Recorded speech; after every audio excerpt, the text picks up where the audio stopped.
Olunaku olwaleero ekitongole ekivunaanyizibwa ku kubunyisa amasannyalaze mu ggwanga ki Uganda Electricity Distribution Company Limited lwekiwezezza ennaku 10 bukyanga kyeddiza obuyinza bw'okusaasaanya amasannyalaze mu ggwanga okuva ku mmemme eyali ekoledde omulimu guno okumala emyaka 2.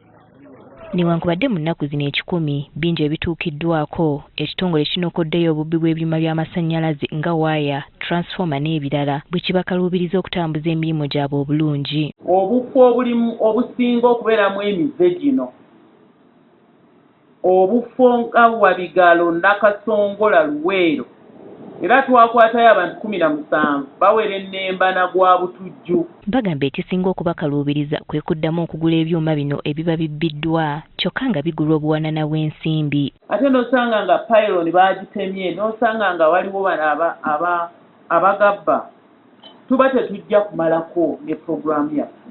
Mbu ssente bwe ziba zirabise akadde kaba kawanvu ebyuma bino mwe bigulibwa okuleetebwa mu ggwanga ekiviirako amasannyalaze okuvaako buli kaseera mu bitundu eby'enjawulo. N'oluusi ebintu bimu embeera gye muwulira eziri ku myalo ne kitawaanyamu nti kagwa foomu alwawo okutuuka.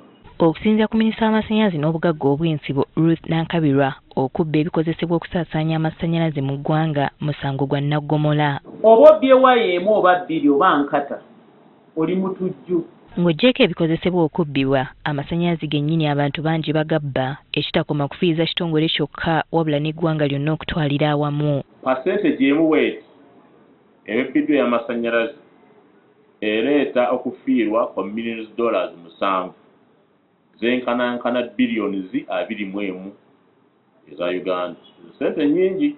Kati bano basabye buli ssekinnoomu eyeenyigira mu kubba amasannyalaze n'ebikozesebwa okukikumya mu nnambiro ng'embeera tennasajjuka. Gwe bw'oba obadde obba amasannyalaze ng'olokose, kolagana ne UEDCL bakuleetere mita bagikuteereyo olekeraawo okubba amasannyalaze. Lokoka bakusonyiwe.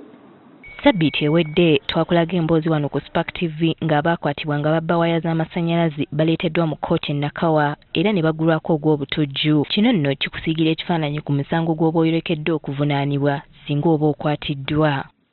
Winnie Tesana Kayenja, agafeeyo ku Spark TV.